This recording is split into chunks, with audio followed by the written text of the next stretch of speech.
Over the past 12 decades, the parish of St. Adelbert has seen many changes, welcomed thousands of loyal parishioners, and faced challenges both big and small. Today, our parish is rich in history and strong in tradition. Yet one major challenge still lies ahead, a challenge that will determine the future of our beloved church and our own lives. Simply put, it's time we did more than remember our past.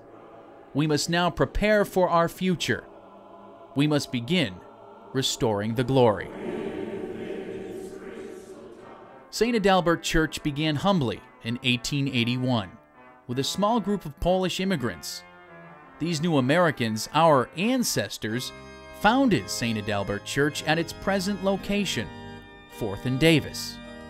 The immigrants, when they came here, money was a scarce thing for them to even make a living, but they managed to scrape up enough money to even build new churches, and it was a big sacrifice. Within 26 short years, the parish had grown too large for the original building, and in 1907, construction began on the current church, which was to become a minor basilica, still the only one in Michigan. By 1921, the original school was also bursting at the seams, and it too was replaced to accommodate our growing parish. Toward the late 40s and through the 60s, the first major renovation to the building began. The pews were updated and refinished. The main and side altars were replaced. The front steps were rebuilt, and the floor was replaced with Italian marble and quarry tile. Perhaps the most amazing thing throughout the entire process was that the parishioners took everything in stride, attending Mass with their families amongst the scaffolding. At the front of the church, bronze doors were installed. Side entrances were added, as well as the baptistry. And the church and school were finally connected with a covered walkway. In 1979, Rome turned its attention towards Grand Rapids. Pope John Paul II, through papal decree, elevated St. Adelbert Church to the rank of minor basilica. Shortly afterward, and much to the delight of music director Joe Westorp, we acquired the Centennial Memorial Organ.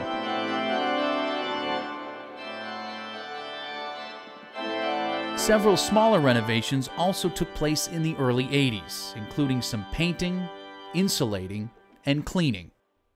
But ultimately, time, 95 years thus far, has taken its toll despite sporadic and minor upkeep. The breathtaking stained glass windows, imported from Germany, are now brittle with age. Many of the individual panes are cracked and separating. The frames are bowing and slumping due to the heat and their own weight. The intricate ornamental plaster adorning the walls and ceiling is crumbling, with large chunks separating and falling to the floor, requiring some areas of the church to be cordoned off. Water stains are visible on the ceiling and walls. Wallpaper peels bit by bit on a daily basis, and our grand organ is slowly being silenced by falling debris. Well, at the moment we have damage in the organ chamber behind the pipes that you see.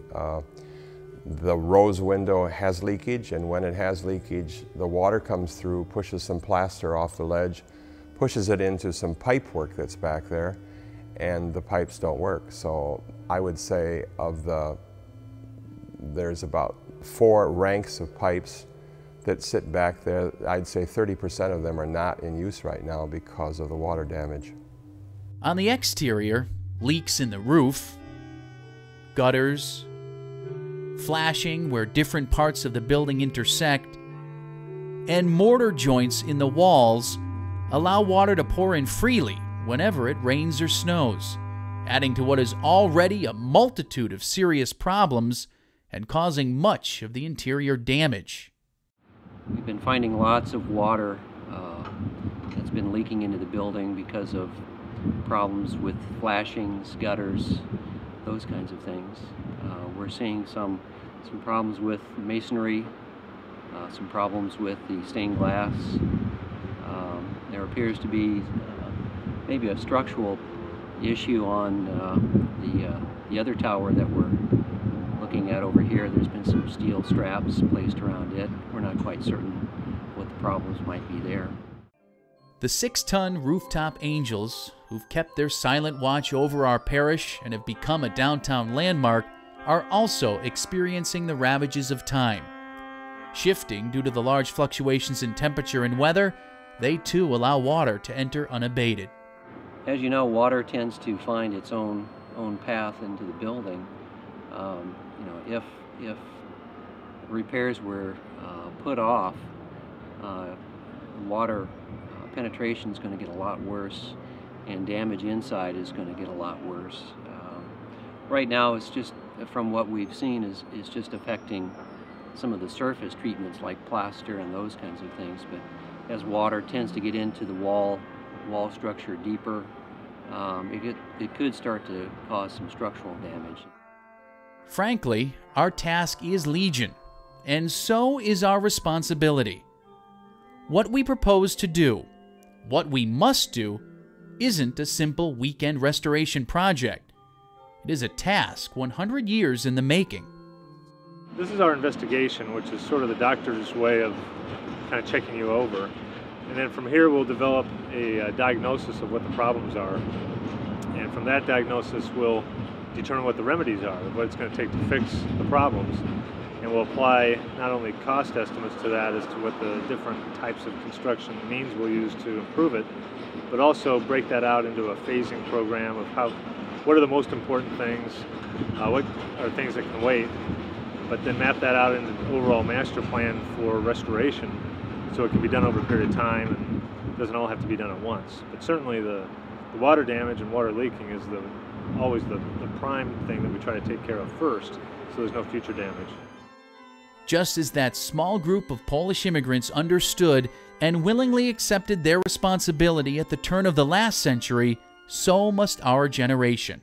Phase 2 it'll be such a sacrifice for the people today, but no more than what the sacrifice was for the people that built it 100 years ago, that did a remodel and restoration 50 years ago, and they redid one 20 years ago. You know, some of the stories Father tells is, you know, these people at these different stages of their lives had nothing. You know, and we really need to examine, and, you know, we do have something, and it's our turn to do it. This is our century, our opportunity, our chance at restoring the glory. The great cathedrals of Europe have stood as powerful signs of God's presence in the lives of their people throughout the centuries. These great churches, under construction for hundreds of years, receive from their people today constant attention and maintenance. The Basilica of Saint Adelberts, right here in Grand Rapids, is not exempt from the same need for ongoing care and restoration. The Basilica speaks loudly of the tremendous faith of the original builders. Like our ancestors, blessed with the opportunity to construct this monument, we now have from God the opportunity to restore and preserve it for generations to come. Make no mistake, the Basilica of Saint Adelbert will not fix itself, nor will the many problems simply vanish if we pretend they're not there. We must act now, or forfeit more than just a building. The Basilica of Saint Adelbert is our home, our friend and family, and our legacy.